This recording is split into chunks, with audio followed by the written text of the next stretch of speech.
चलिए ठीक है, आज हम लोग चर्चा करेंगे परमाणु की संरचना के बारे में।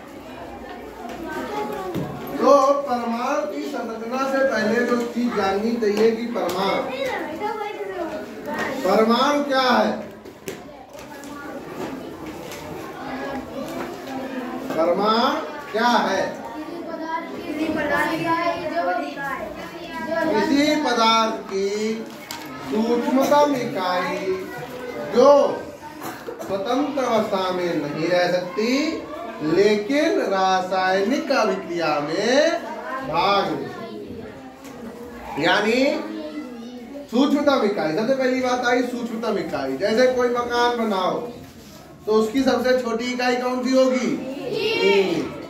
ऐसे ही किसी भी पदार्थ की जो सबसे छोटी इकाई होगी वह परमाणु होगी। और उसकी एक खासियत है, पहली खासियत क्या है कि वह स्वतंत्र अवस्था में नहीं रह सकता।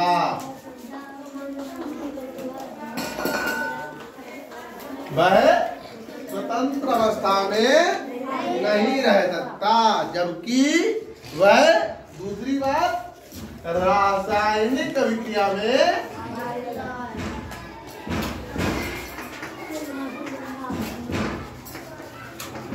भाग लेता है। यानी कि स्वतंत्र अवस्था में नहीं रहेगा, रासायनिक अभिक्रिया में भाग लेगा। यानी एक अच्छा बच्चा पढ़ता लिखता रहता है, आजाद फालतू नहीं घूमता है ना, कोई ना कोई काम करता रहता है, धंधे में लगा रहता है, फालतू नहीं घूमता। तो परमाणु एक अच्छा बच्चा है, वो रासायनिक अभिक्रिया में भाग लेता है लेकिन कभी भी स्वतंत्र अवस्था में नहीं रह सकता। जैसे हाइड्रोजन का कोई भी परमाणु केवल H नहीं लिखा मिलता, हमेशा H2 लिखा मिलता है।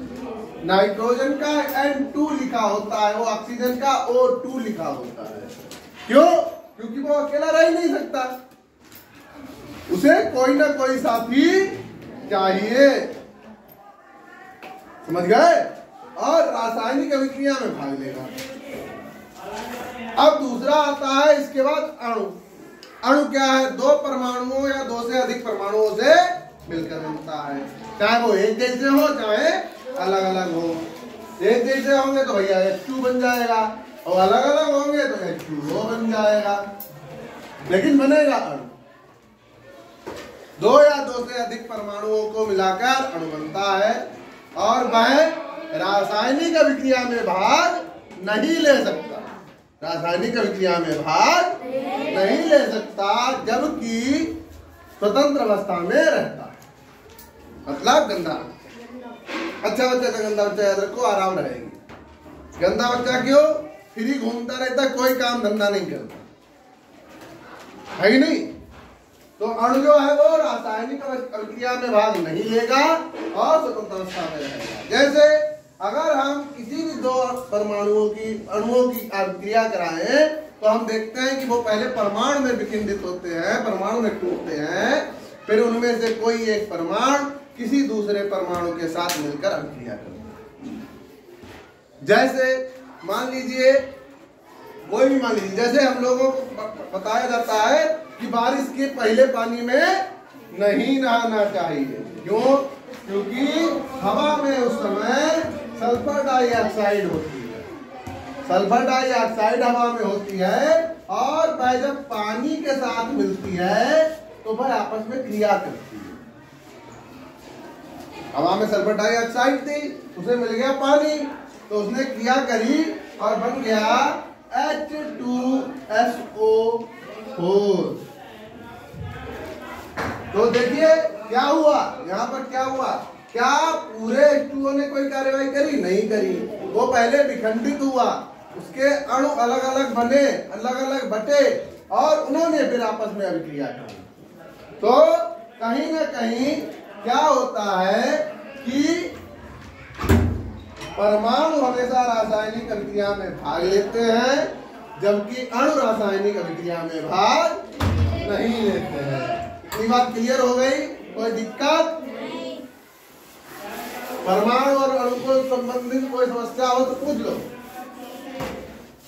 नहीं, चलिए। इसके बाद कई वैज्ञानिक हुए जिन्होंने परमाणु से संबंधित सिद्धांत दिए। शुरुआत में तो हमारे यहाँ कई वैज्ञानिकों ने सिद्धांत दिए, जैसे महर्षि कणाद ने बताया कि परमाणु क्या है, परमाणु कैसे क्रिया करता है, परमाणु की क्या खासियतें हैं। लेकिन जो हमारे यहाँ के महर्षि और ऋषि मुनि थे, उनके कोई भी सिद्धांत लैब में प्रमाणित नहीं थे। यानी किसी लैब में जाके उन्होंने प्रमाणित करके ये नहीं कहा कि परमाणु के साथ ऐसा ऐसा होता है। लैब में जाके सबसे पहले प्रमाणित करने वाले जो वैज्ञानिक थे वो थे जॉन डाल्टन। कौन थे? ये अंग्रेज थे और इन्होंने 1808 ईस्वी में परमाणु सिद्धांत दिया, पहला परमाणुवाद दिया। इनके हिसाब से पदार्थ बहुत छोटे छोटे तत्वों से मिलकर बना था, जिसे परमाणु कहते हैं। पदार्थ बहुत छोटे छोटे तत्वों से मिलकर बना था, जिसे परमाणु कहते हैं। तो डाल्टन का परमाणुवाद क्या था?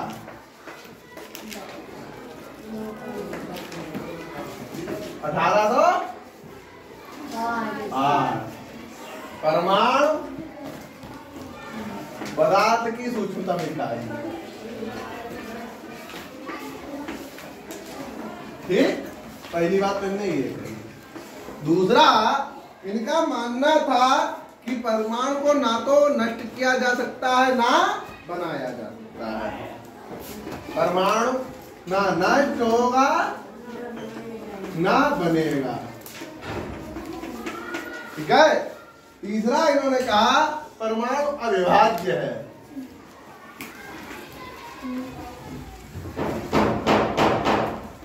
परमाणु अविभाज्य है। चौथी बात इन्होंने जो कहा कि अलग अलग तत्वों के एक ही तत्व के परमाणु भार और आकार अन्य गुणों में समान होते हैं, लेकिन अलग अलग तत्वों के अलग अलग होते हैं। मतलब कोई दो तत्व हैं तो उनके परमाणु भार, उनके परमाणु आकार, उनके गुण अलग अलग होंगे, लेकिन एक जैसे तत्व है तो एक जैसे होंगे। ये बात इन्होंने कही। ठीक है। इसके बाद इन्होंने कहा था परमाणु जो होते हैं वो सरल अनुपात में संयुक्त होते हैं। मतलब सरल अनुपात में संयुक्त होते हैं, मतलब इन्होंने कहा अविभाज्य है, मतलब आधा परमाणु संयुक्त हो ही नहीं सकता। तो जो भी होते हैं सरल अनुपात में संयुक्त होते हैं, डाल्टन का मानना है। तो पहली बार डाल्टन ने ये बातें हमसे कही। जब ये बातें डाल्टन ने कही तो उसके बाद क्या हुआ कि इनको लेकर कुछ मिसअंडरस्टैंडिंग हुई भविष्य में, और वैज्ञानिक आए। उनका मानना था कि डाल्टन की सारी बातें सही नहीं है, डाल्टन की सारी बातें सही नहीं हैं। तो कई वैज्ञानिकों ने कई प्रयोग किए और सिद्ध किया कि परमाणु भी तोड़ा जा सकता है। परमाणु भी तोड़ा जा सकता है। परमाणु के भी 3 मूल कण होते हैं। कौन कौन से? इलेक्ट्रॉन, प्रोटॉन और न्यूट्रॉन। इलेक्ट्रॉन, प्रोटॉन और न्यूट्रॉन। चलिए अभी ये देख लेंगे।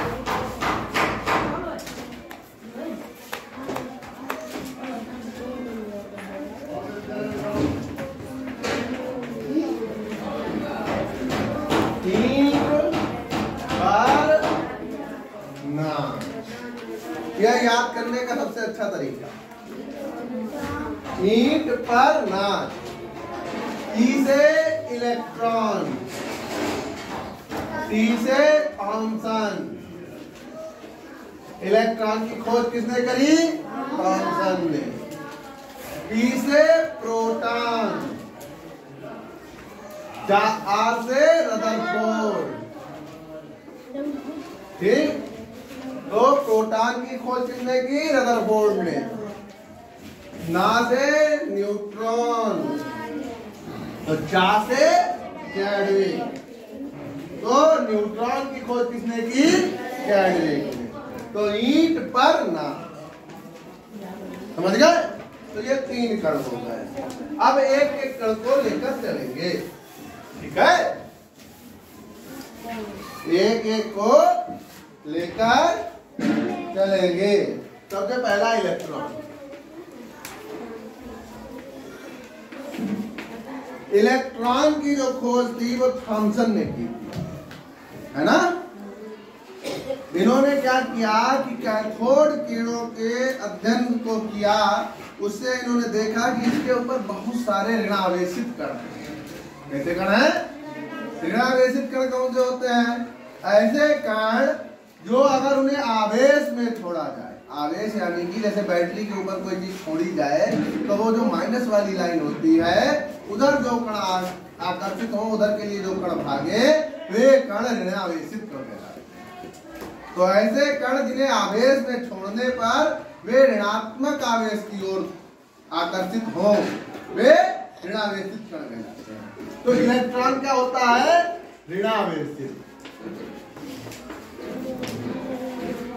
एक इलेक्ट्रॉन हो गया ऋणावेशित। ऐसे ही अगला है प्रोटॉन। प्रोटॉन क्या था? इसकी खोज रदरफोर्ड ने की, ठीक है? और ये एक धनावेशित कण था। इसका द्रव्यमान हाइड्रोजन के परमाणु के द्रव्यमान के बराबर था। द्रव्यमान और भार में अंतर होता है। द्रव्यमान और भार में अंतर होता है। क्या अंतर होता है? पहले इसे देखते हैं फिर बताते हैं। प्रोटॉन हो गया धनावेशित और न्यूट्रॉन हो गया उदासीन। ठीक, यहां तक बात क्लियर हुई? हमने कहा द्रव्यमान और भार में अंतर होता है। ये हालांकि अलग टॉपिक है, आगे हो सकता है आएगा, लेकिन बता देता हूं। क्या होता है कि द्रव्यमान आपका वो होता है जब आपका वजन, आपका भार आपके गुरुत्वाकर्षण के बिना हो। गुरुत्वाकर्षण के बिना हो। जैसे जो आपका निर्वात में वजन होगा, जहाँ कोई हवा ना हो, कोई गुरुत्वाकर्षण बल ना हो, वो आपका द्रव्यमान होगा। और जब आप किसी गुरुत्वाकर्षण में आ जाते हैं तो वो आपका भार होगा। क्यों? क्योंकि जब आप बाल्टी भर के लेके चलते हो, तो जब आप बाल्टी को उठाते हो तो कहीं ना कहीं पृथ्वी की ताकत की उल्टी तरफ उठा रहे हो ना, ऐसा है ना? आप अभी ये डाइस उस कमरे से यहाँ लेकर आए, आपने इसे उठाया तो पृथ्वी तो इसे अपनी ओर खींच रही ना। आपने उठाया तो आपने उसके उल्टे उठाया ना, वो अपनी ओर खींच रही, अपनी ओर खींच रही, ये वाली स्थिति हुई ना। तो कहीं ना कहीं इसका जो हमने भार आकलन किया उसमें वो वाली ताकत हुई तो लग गई जो पृथ्वी अपनी ओर खींचना चाह रही है। समझ रहे हो? बात समझ में आई? हम इसे पकड़े हुए हैं, हम इसे होल्ड किए हुए हैं, तो हमें ताकत लगानी पड़ रही है। क्यों? क्योंकि पृथ्वी इसे अपनी ओर खींच रही है। हम इसे रोक रहे हैं ऊपर कि नहीं, तुम नीचे नहीं जाओगे, कि नहीं, छोड़ दे तो नीचे चला जाएगा, है ना? तो भार में क्या हो जाता है कि गुरुत्वाकर्षण बल कितना लग रहा है वो भी आ जाता है। तो जब आप निर्वात में चले जाएंगे, अंतरिक्ष में चले जाएंगे, तो इसका वजन उतना वजन नहीं रहेगा जितना इसका वजन है। क्यों? क्योंकि निर्वात में गुरुत्वाकर्षण बल नहीं होगा। बात समझ में आ गई? द्रव्यमान और भार में अंतर। चलिए टॉपिक पे लौटते हैं। तो इलेक्ट्रॉन हो गया ऋणावेशित, प्रोटॉन हो गया धनावेशित, न्यूट्रॉन हो गया उदासीन। यहां तक बात समझ में आ गई है? कोई दिक्कत? इनके जो खोज करता है वो ईंट पर नाच है ना? तो अब इसके बाद अगला आता है परमाणु मॉडल।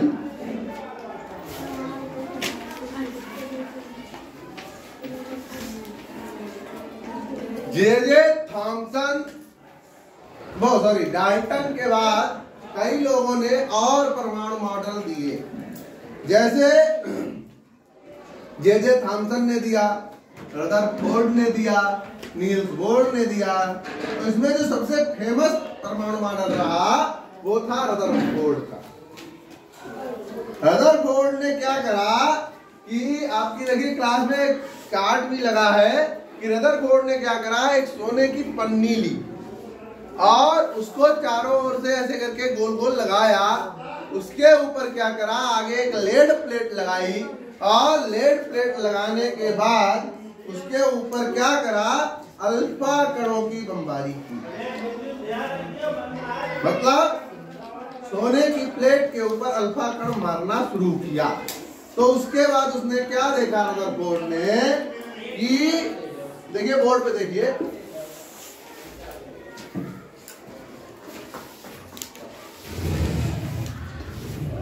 ये उसकी सोने की प्लेट थी, उसने इसके ऊपर अल्फा कणों की बमबारी की।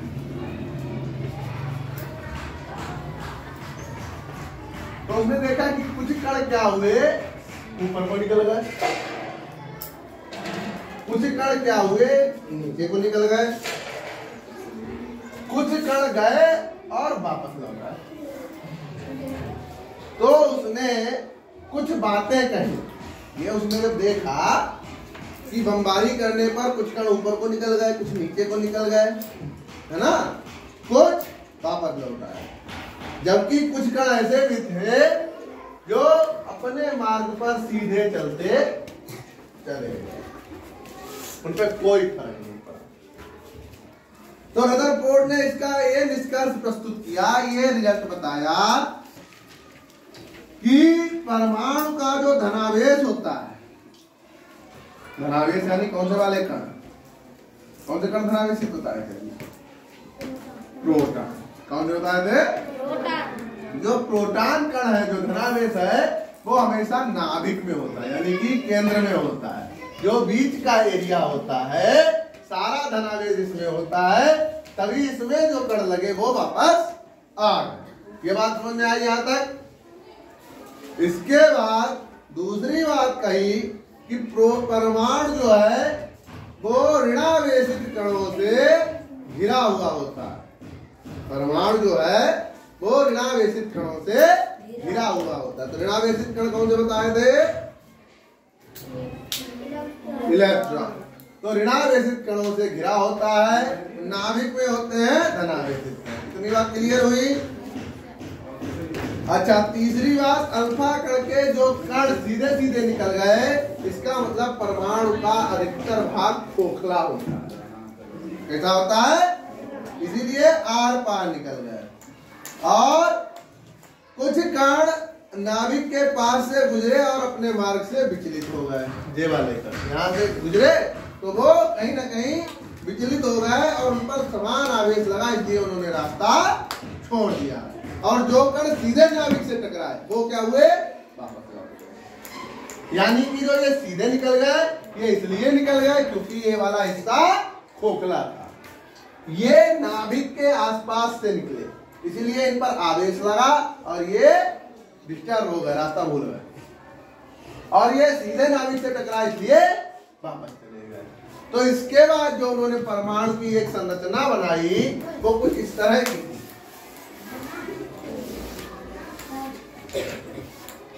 इसमें प्रोटॉन और न्यूट्रॉन रहते हैं, क्योंकि न्यूट्रॉन कैसे होते हैं, उदासीन, उनपे ना धनावेश है ना ऋणावेश है। तो प्रोटॉन है धनावेशित, तो ये पूरा कैसा बन जाएगा, धनावेशित, है ना। एक धनावेशित है, एक उदासीन है, तो जाहिर सी बात धनावेशित बन जाएगा। और इसके चारों ओर इलेक्ट्रॉन घूमते रहते हैं, यानी कि ये सब निगेटिव है। बात समझ में आई यहां तक। रदरफोर्ड के अनुसार परमाणु के केंद्र में धनावेश होता है, क्योंकि वहां प्रोटॉन और न्यूट्रॉन होते हैं, जबकि परमाणु के चारों ओर ऋणावेशित का यानी कि इलेक्ट्रॉन घूमते रहते हैं। यहां तक बात क्लियर हुई, कोई दिक्कत? चलिए इसके आगे आएगा परमाणु संख्या या परमाणु क्रमांक, वो हम लोग कल देखेंगे। आज यहीं तक रखेंगे, अगर कोई दिक्कत हो तो पूछ लेंगे, ठीक है। बाकी परमाणु संख्या और परमाणु क्रमांक कल देखेंगे।